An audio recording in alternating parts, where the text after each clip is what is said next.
Alors, l'argumentaire de cette journée d'études sur le masochisme précise que Krafft Ebing a fait gloire à l'écrivain Leopold Sacher von Sacher-Masoch de l'avoir mis en scène dans ses œuvres maîtresses. La Vénus à la fourrure, par exemple, le cabinet noir de Lemberg, la pêcheuse d'âmes, les batteuses d'hommes, etc. Le masochisme, qui emprunte son nom à l'écrivain, n'est pas réduit au seul lien plaisir-souffrance qui unit victime et bourreau. Il s'agit avant tout de comportements plus profonds, d'esclavage et d'humiliation, qui sont au fondement de l'entreprise de Freud. Dès 1917, il rappelle que la fonction de la psychanalyse est d'attribuer à l'individu un progrès qui mènerait du narcissisme à l'amour d'objet. À la lecture de Masoch, nous voyons combien, pour le sujet masochiste, cette progression est entravée par la fixation de la libido sur son moi. Ce qui fait dire à Lacan que le masochiste a pour but déclaré de s'incarner comme objet d'échange. Alors effectivement, pour l'écrivain, les amours sont déclenchés et réglés par des contrats qui les formalisent. Ils contribuent à ce que le sujet masochiste s'identifie à l'objet commun. Soumis à une réglementation extérieure, il se fait dans son fantasme un objet de la jouissance de l'autre qu'il faut nécessairement réglementer. Dans le mythe littéraire de la Vénus à la fourrure, justement, nous sommes devant une victime qui cherche un bourreau et qui a besoin de le former, de le persuader et de faire alliance avec lui pour l'entreprise la plus étrange, comme c'est fréquemment le cas des patients qui souhaitent un mode d'emploi à leur relation.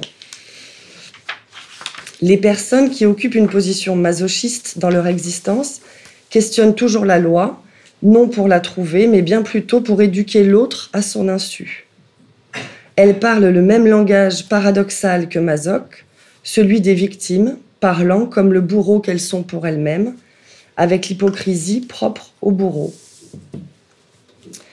À l'annonce du thème de ce colloque, il m'était venu à l'esprit nombre de patients pris dans le circuit de la jouissance et dans la contrainte de répétition qui teintent leur existence de conduite masochiste. Comme les trois catégories de masochisme citées en introduction, le masochisme érogène, féminin et moral, sont difficiles à distinguer, enfin, il me semble, j'ai intitulé mon intervention « Névrose, perversion d'un commun fantasme » pour mettre en valeur un point de jonction que j'ai noté entre ces deux structures, que sont la névrose obsessionnelle chez Madame P et la perversion chez Monsieur B. À mon sens, la jonction se trouve dans le fantasme de se faire un objet pour l'autre et dans le vécu d'angoisse qui s'associe à cette position masochiste. Si le roman de Masoch circonscrit, donc le roman de la Vénus à la fourrure, circonscrit le masochisme à l'histoire d'amour entre ces deux personnages que sont Séverine et Vanda, c'est en utilisant les ressources du fantasme et du suspense propres à la scène érotique.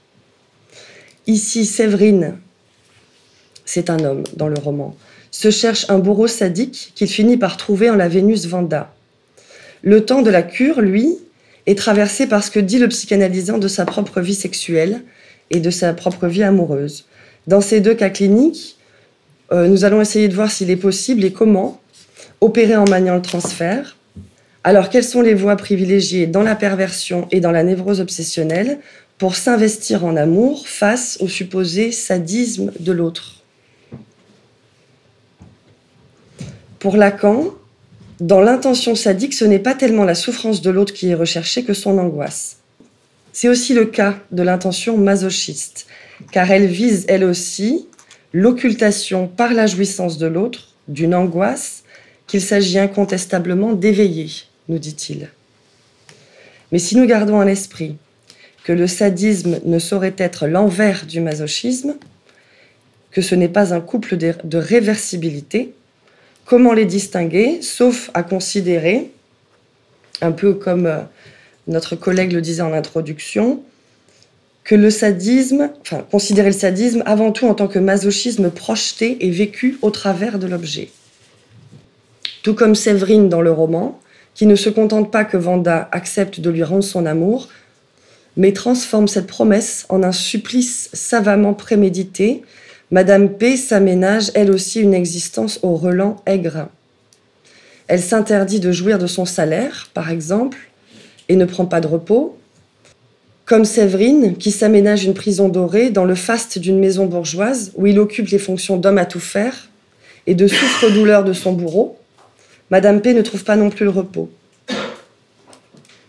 Pour Freud, dans l'au-delà du principe de plaisir, ce type d'échec névrotique est le fait de la compulsion de répétition ou, comme il la nomme en 1920, de la névrose de destinée.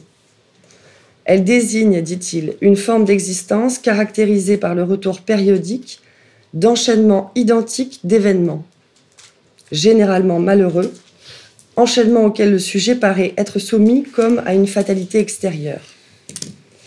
Cette logique destinale, Madame P la décrit en disant « Je ne peux pas profiter de la vie en sachant qu'elle peut m'être retirée à tout moment, à moi comme à ceux que j'aime. »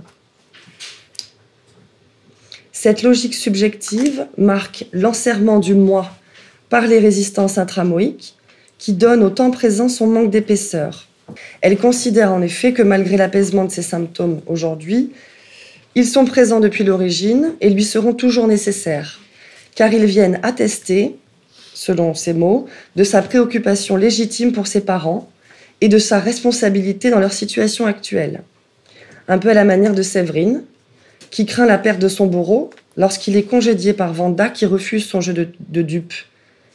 Séverine dira « Mon Dieu, hurlai-je, hors de moi, je ferai tout ce que tu ordonneras, je serai ton esclave, ta chose, dont tu te décideras du haut de ta superbe. Mais ne me chasse pas, j'en mourrai. Sans toi, je ne peux vivre. » Effectivement, même si cette attitude punitive, du fait d'une culpabilité inconsciente chez Madame P, ne lui offre que remords et frustration, c'est pour autant la voie qui lui assure aussi l'illusion de l'amour. Elle dira par exemple « Je ne me sens ni aimée, ni considérée à ma juste valeur, mais mon implication sans faille m'assure quand même d'exister pour quelqu'un. » Dans son discours transparaît l'alternance continuelle entre l'anticipation d'un reproche et la survenue de remords, c'est-à-dire la logique de la faute et de la punition méritée. Une menace plane toujours, qui fait loi, et trouve sa poussée dans la résistance du surmoi, qui accule le moi en l'oppressant dès qu'il s'émancipe de son idéal. Pour Freud, la source de cette punition est la relation génitale prohibée avec le père, chez la fille, qui trouvera l'éconduction dans des actes onaniques. Et c'est seulement à partir de ce substitut régressif de la punition qu'on a l'essence du masochisme, dit-il. Nous retrouvons, dans le cas de Madame P, en tout cas, les étapes décrites par Freud dans l'étude du cas « Un enfant est battu », publiée en 1919. Ici, dit-il, chaque fois, la conscience de culpabilité est le facteur qui transmue le sadisme en masochisme. Alors la personne propre est tourmentée, et non plus l'autre, dans le masochisme, qui prend naissance dans un retournement du sadisme sur la personne propre, donc par une régression de l'objet au moi. Alors que l'avancée de sa cure se confirmait dans l'apaisement de nombreux symptômes, la psychanalysante trouvait de plus en plus insupportable le silence au bout du fil, le silence de la supposée psychanalyste. Mais s'attirer les foudres du patient implique de ne pas laisser se cristalliser la pulsion, qui doit rester mobile et non rivée à la relation imaginaire A'. Sa demande de reconnaissance vise un souhait inconscient de réparation, un dédommagement pour les atteintes précoces au narcissisme et à la mort propre, comme dit Freud. À y regarder de près, la limite est franche entre les manœuvres du sujet obsessionnel et celles du sujet pervers. Et pour Freud, des pervers satisfaits ont rarement une occasion de se tourner vers l'analyse. Monsieur B fait un sentiment de culpabilité et remords. Il n'en fait usage que comme un appât qui lui assurerait de pouvoir poursuivre sur la voie du plaisir exhibitionniste, c'est-à-dire loin de la barre de la castration, qui l'éloignerait du mode de jouissance qui est propre à la perversion. précisément lorsque le désir de l'autre entend qu'il est surpris et qu'il est à l'occasion complice, comme le dit Lacan. Je conclurai en disant que l'onanisme chez ce patient est la voie des conductions principales qui occupe entièrement, non pas ce patient, ce psychanalysant, et réduit son existence à une position passive, fantasmée, qui s'intensifie à mesure que le vécu d'angoisse grandit. Ici aussi, le masochisme agit en sadisme retourné, qui voile l'angoisse de castration pour ignorer les implications réelles de cet événement. Je vous remercie de votre attention.